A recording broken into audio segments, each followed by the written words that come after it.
মহানগৰীৰ পানীখাইটিত বিজেপিৰ সংকল্প সমাৱেশত কেন্দ্ৰীয় মন্ত্ৰী তথা প্ৰাক্তন মুখ্যমন্ত্ৰী সৰ্বানন্দ সোণোৱাল আৰু ৰাজ্যিক বিজেপিৰ সভাপতি ভৱেশ কলিতাৰ অংশগ্ৰহণ। ৫ নং গুৱাহাটী লোকসভা সমষ্টিৰ বিজেপি মিত্ৰজোঁটৰ প্ৰাৰ্থী বিজুলী কলিতা মেধিৰ হৈ নিৰ্বাচনী প্ৰচাৰ দুয়োগৰাকী নেতাৰ।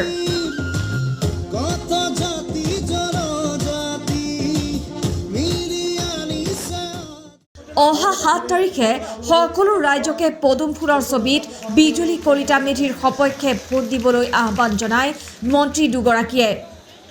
ভাষণত কেন্দ্ৰীয় মন্ত্ৰীৰ লগতে সভাপতিগৰাকীয়ে কংগ্ৰেছ চৰকাৰক তীব্ৰ সমালোচনা কৰি উদাত্ত ভাষণ ৰাখে।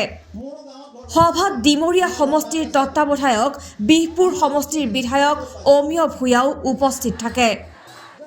কংগ্ৰেছৰ ৬০ বছৰীয়া শাসনকালত দেশৰ স্থান ১০ নম্বৰত আছিল আৰু নৰেন্দ্ৰ মোদীৰ ১০ বছৰীয়া শাসনকালত দেশৰ স্থান ৫ নম্বৰত আছে বুলি মন্তব্য কৰে সৰ্বানন্দ সোণোৱালে। কংগ্ৰেছে পৰিয়ালকেন্দ্ৰিক ৰাজনীতি কৰাৰ লগতে দেশৰ উন্নয়নৰ বিপৰীতে নিজৰ ব্যক্তিগত উন্নয়ন বেছি কৰিছিল বুলিও সৰ্বানন্দ সোণোৱালে মত ব্যক্ত কৰে।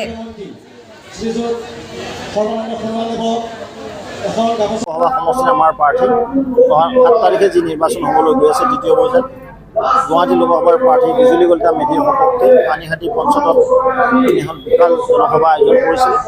এই সভাত উপস্থিত থাকি জনতাক সম্বোধন কৰিলোঁ আৰু এই অঞ্চলৰ ৰাইজ সমগ্ৰ ভাৰতবৰ্ষত যি মধুময় পৰিৱেশ, অসমত যি মধুময় পৰিৱেশ, গুৱাহাটীত যি মধুময় পৰিৱেশ, একে পৰিৱেশ চন্দ্ৰপুৰ পানীখাইটি অঞ্চলত নিশ্চিতভাৱে আমাৰ প্ৰাৰ্থী ৫ লাখতকৈ অধিক ভোটত নিৰ্বাচিত হয়। এই ক'ত থাকিব, সেইবিলাক বহু দূৰত থাকিব, নামেই নোলায় সেইবিলাক। এই ক'ত আছে এইবিলাক? এইটো একপক্ষীয় নিৰ্বাচন, ইয়াত অপজিশ্যন নাই। লগতে আমাৰ ৪খনকৈ বিধানসভাৰ উপ নিৰ্বাচন হ'ব এই লোকসভাৰ পিছত। চিডলি সমষ্টিত জয়ন্ত বসুমতাৰী UPPLৰ তাৰ পৰা নিৰ্বাচিত হ'ব। ঠিক তেনেদৰে আমাৰ ফণীভূষণ চৌধুৰী ডাঙৰীয়া অসম গণ পৰিষদৰ বঙাইগাঁও সমষ্টিৰ পৰা হ'ব। অন্যহাতে আমাৰ বিহালী সমষ্টিৰ পৰা ৰঞ্জিত দত্ত ডাঙৰীয়া, তেখেত সংসদত যাব। বৰাকগুলিৰ পৰা আছে আমাৰ পৰিমল শুক্লবৈদ্য ডাঙৰীয়া মন্ত্ৰী। উপ নিৰ্বাচন হ'ব। ৪খনকৈ বিধানসভাৰ উপ নিৰ্বাচন হ'ব, 2খনকৈ ৰাজ্যসভা উপ নিৰ্বাচন হ'ব। কামাখ্যা প্ৰসাদ তাছা ডাঙৰীয়া সাংসদ হ'ব। আজি আমাৰ ইয়াতে উপস্থিত থকা সৰ্বানন্দ সোণোৱালে ৰাজ্যসভাৰ সমষ্টি, সেইখনো এখন খালী হ'ব। তো আমি নিৰ্বাচনৰ কাৰণে 100% প্ৰস্তুত আছিলোঁ। চৰকাৰ গঠন হ'ব মোদীজীৰ নেতৃত্বত। 4তকৈ অধিক আসন আমি 4 তাৰিখে পাবলৈ সক্ষম হ'ম। আৰু যিদৰে আজি দেশখন আগবাঢ়ি গৈছে, বিকাশৰ লগত ৰাইজ আছে, মাননীয় মুখ্যমন্ত্ৰী মহোদয়ে অসমখনক আজি সৰ্বদিশতে আগবঢ়াই লৈ গ'ল। আজি চন্দ্ৰপুৰৰ আৰু আমাৰ পূৰ্বৰ মাজত বীজ হ'ব। এই কথা আপুনি চিন্তা চৰ্চা কৰিছে। এই অঞ্চলৰ যোগাযোগ যাতায়াত আমাৰ ঘৰৰ পৰা ওচৰৰ পৰা, যিহেতু আমাৰ ঘৰ বাৰদাচালি বেজেৰাত, আমি এইপিনে আহিব পাৰিম। আজি গুৱাহাটী উত্তৰ গুৱাহাটীৰ মাজত বীজ অতি শীঘ্ৰে মুকলি হ'ব। শৰাইঘাটত 2খন বীজ হ'ল। পলাশবাৰী শুৱালকুছিৰ মাজত বীজ হ'ব।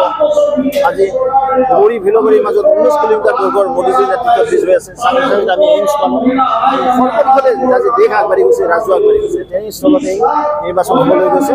নিশ্চিতভাৱে জনতা হেল্ল' ভাঙি ওলাইছে। আপোনালোকে চাওক, বিৰোধী বাদ মেলি নোপোৱা পৰিৱেশ। জনতা খুচ আছে, জনতা আমাৰ প্ৰতি আগ্ৰহ আছে, মোদীজীৰ প্ৰতি আগ্ৰহ আছে।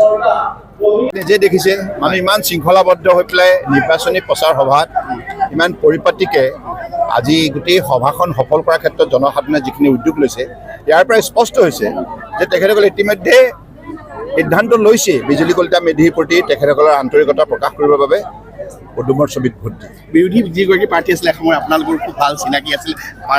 এটা কথা চাওক, এটা কথা, কংগ্ৰেছ দলটোৱে ক্ষমতাত থাকি 60 বছৰ একো কৰিব নোৱাৰিলে। গতিকে জনসাধাৰণে তেখেতসকলক জানে। আপোনাৰ নিজৰ কথা কৈছে, আমি সকলোৱে জয়ী হৈছোঁ।